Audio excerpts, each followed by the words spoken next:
and welcome to Talk of the Bay on K-Squid, KSQD Santa Cruz, KSQT Prunedale. I'm your host, Rachel Ann Goodman, and a good evening to you. Today we have two completely different topics, which is typical on a Thursday night on this program.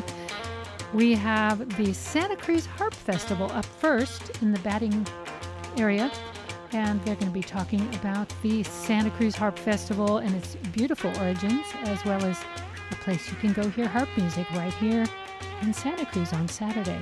Coming up second in line at 5:30, it will be Mayor Fred Keeley, fresh off of a contentious city council meeting in Santa Cruz and a death threat. What's next for peace building in the current community and beyond?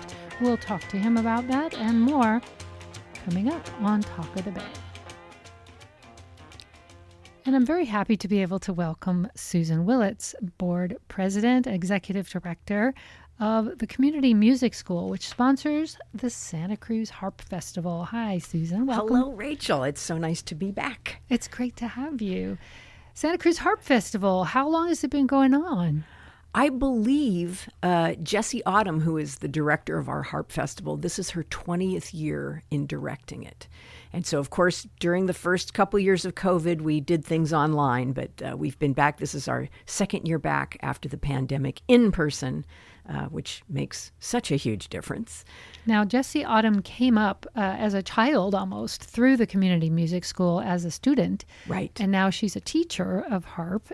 She moved off, sadly for us, to New Orleans, but she's still involved. She's totally involved. In fact, Community Music School, for those of you who don't know, we put on summer music camps for people ages 7 and up. We have a 2-week-long day camp for kids 7 to 13. We have a week-long residential teen camp. And then as of 2016, we have a camp for grown-ups as well. It's really kind of an intensive weekend. And it was right after the board decided to do that intensive weekend when I said, well, wait a minute, I want to come. And Shelley Phillips said, I have a harp. You can learn to play the harp. And all was history because you're playing it still. And I'm still playing it. And I've been taking lessons with Jessie, and she moved to New Orleans, but she does everything on Zoom. So it's like she's right here. That's the new world. And she's coming out to be a performer as well as running this festival on Saturday at 2 p.m. It's at the Peace United Church of Christ, 900 High Street. Is that the one up on the hill? That is the one up on the hill. Used to be called something else. Yes. And you have several people performing. Who are going to be playing there? So, the kind of our standard stable of soloists over the past four years or so are Jessie Autumn. Jessie is really kind of a world-renowned player of the double-strung harp, which is really kind of a specialty. Shelley Phillips, who is many people in town know. She is a multi-instrumentalist focused on Celtic music. She'll be playing the lever or folk harp. And then Jennifer Cass is playing the pedal harp, which is that big classical harp you see in orchestras. And you have a special guest. We do. We have invited Calvin Arsenia to come out. Calvin lives in the Midwest. He is an amazing guy, and he's going to be playing the harp and singing. And what I love there's this quote of him that I read. He's been described as Jeff Buckley meets Nina Simone with the soul of Sam Cooke and the sparkle of Bjork. That's a lot of people all in one person. What's not to like there? And he plays the harp. That is so cool. And also there's we always have the all ages harp ensemble. So there are this year I think there's going to be 16 or 17 harps on stage to start us all off. That is a lot of strings to tune. Yes. I'm speaking as the wife of a harpist. That's right. We always play together. Steve Coulter is my husband, and he plays the harp. And there's a lot of tuning involved at first, but they tend to stay in tune. But I'm thinking like 36 times 16 is a lot of amazing amount of strings. One thing I noticed when we have been playing out in public, just busking in Hawaii or Ireland, that children, especially the little girls, are the ones that turn around and want to play that thing. Yes. What is it? Is it that we see fairies playing the harp in cartoons, or what? What's the connection?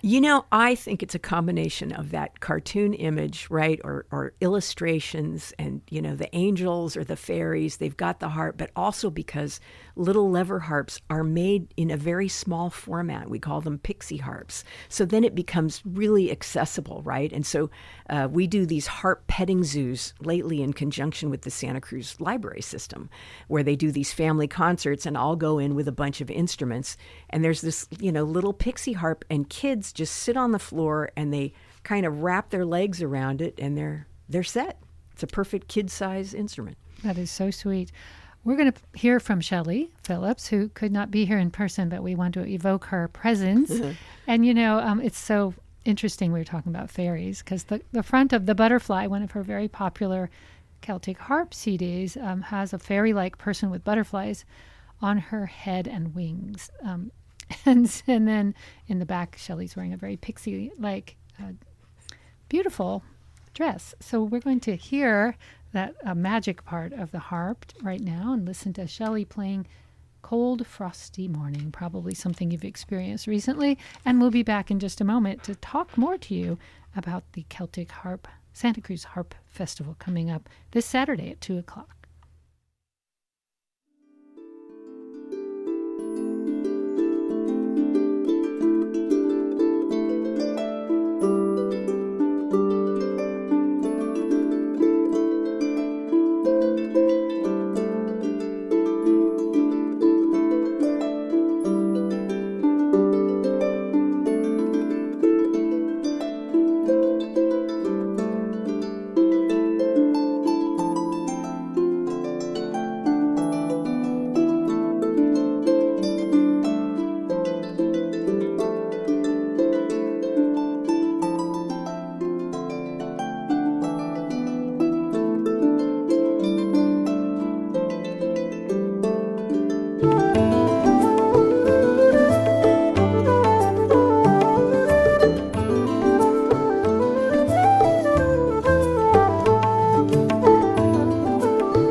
Shelley Phillips, and lots of friends joining her on that tune there. That was Cold Frosty Morning, and hope you enjoyed that as much as I did. She is appearing Saturday, 2 p.m., sometime in that time frame, and that's happening at the Peace United Church of Christ. This is Talk of the Bay. I'm Rachel Ann Goodman, and I'm here with Susan Willats, the Executive Director of the Community Music School, who is putting on this wonderful event.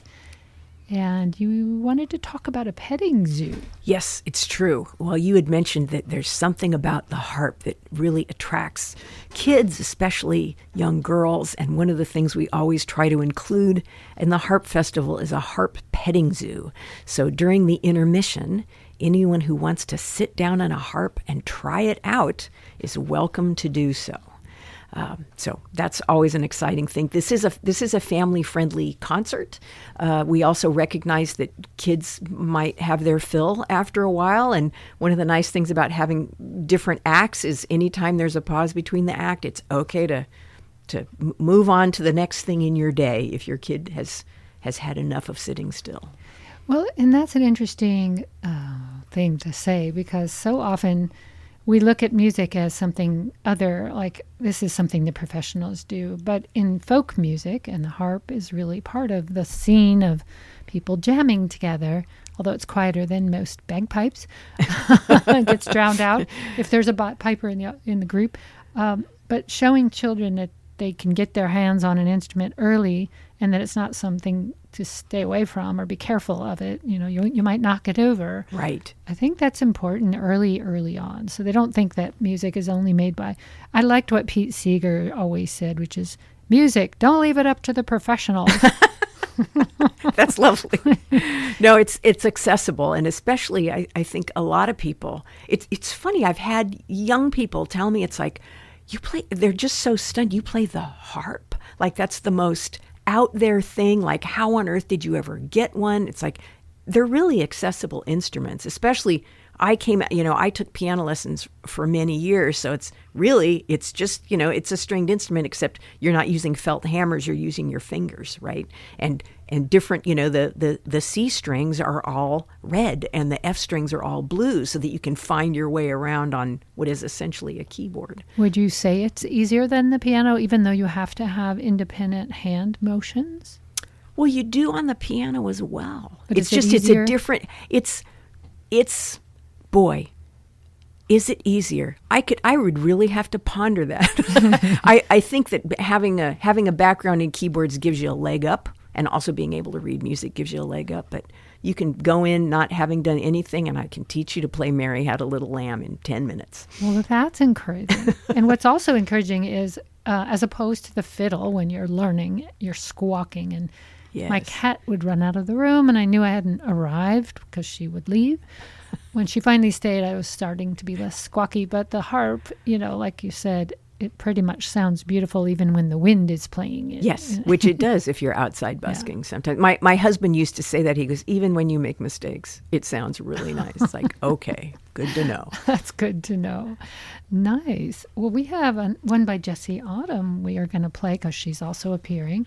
And I think we're going to play a little bit of Calvin. I think I found a little video snippet, but I will see if that is going to happen in just a moment. First, let's listen just to a little bit of Jessie Autumn. If you knew her back when she lived here, you'll love seeing her again. If you've never seen her, it's really worth seeing someone play the double-stringed harp. So here she is.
Jessie Autumn there on the harp, the double-strung harp, I believe.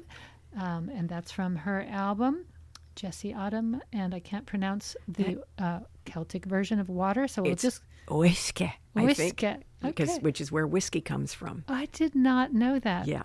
People drank whiskey instead of water. Yeah. I guess that makes a lot of sense. And that particular tune was written by Barry Phillips. Our very own. Yeah.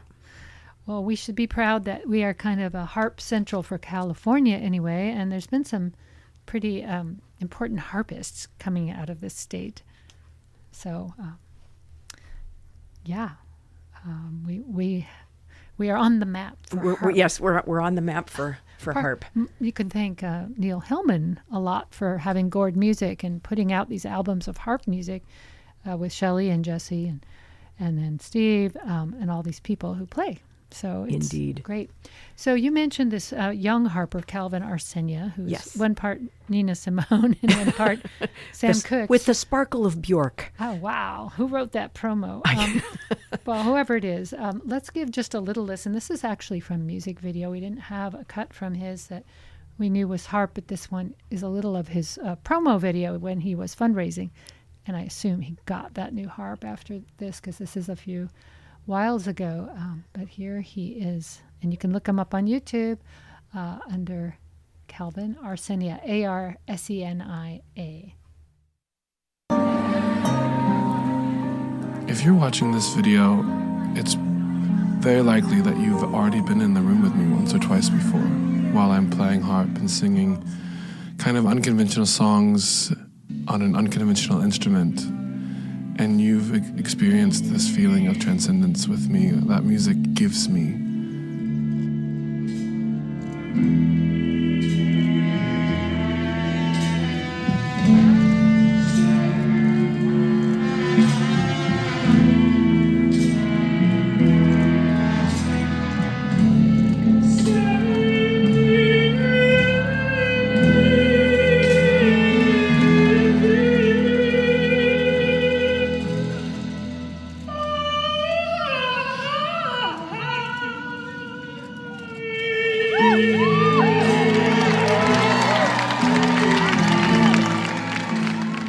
Taste of Calvin Arsenia playing his harp in a long, I couldn't see this because it was radio, a long blue caftan. Beautiful. He's playing it in Greece. He's gone all over the world, and he's doing another concert, I hear, up in Boulder Creek. Boulder Creek this week, I think on Sunday at Lilieska. Wow. So if you want a whole concert at Calvin, you can check them out, see if there's any tickets available. That's a pretty small place. That is a pretty small place. He's going to fill it up just with his harp. Now, one thing that I'm sure of is that it's hard to travel with a harp. It is. And so, in fact, he is borrowing a pedal harp for this so that he did not have to bring one on the plane. This makes sense. And Steve has one in several places around the globe now, just so, for that reason. That's what the big players do. Well, they either schlep it in a really big, expensive, heavy case or buy it a seat on the plane, or they borrow a harp, which has happened quite a lot. It sounds like a wonderful event. Is it likely to sell out? I have to say, so last year we were in the Resource Center for Nonviolence, which seats about 180 people, and we were pretty much at capacity. And so this year we have moved to the slightly larger Peace United, which I believe has a seating capacity of 200. And I have to say, I'm happy to say that our advanced ticket sales are booming. So if you would, and let me just may I mention the prices of the tickets? Just mention the website, and then people I'll can mention the website, but what I will out. say that kids under 18 are free. But what I would like to suggest is that if you want to go, you should get your tickets now, and you can get the free tickets online, but then they will be taken out of the stock, and we will not sell them. That's good to know. So you get a reservation, you're sure you can get in. Sure you can get in, and the URL to do all that is at communitymusicschool.org.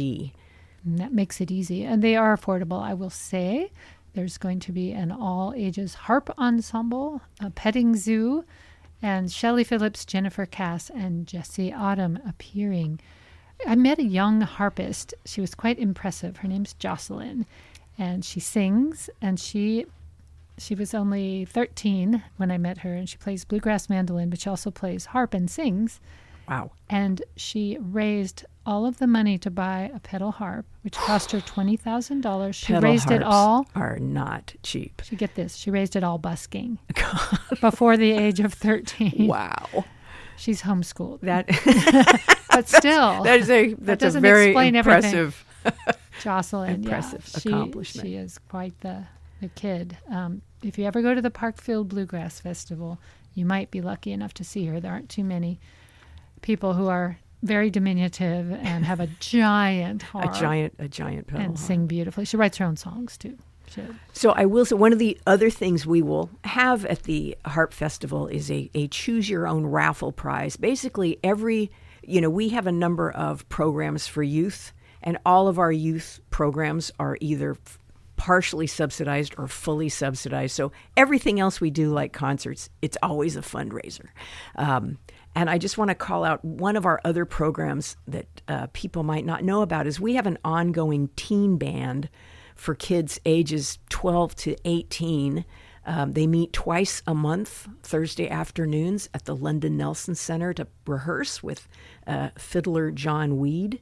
And then they busk, they perform, and it is a great opportunity for kids who know how to play an instrument, kind of maybe look into a different genre, because it is pretty much trad music, Celtic music, and get to play with other kids and remember that music is fun and not just something that they have to practice and then, perform in front of their instructor. There's something magical about playing in an ensemble.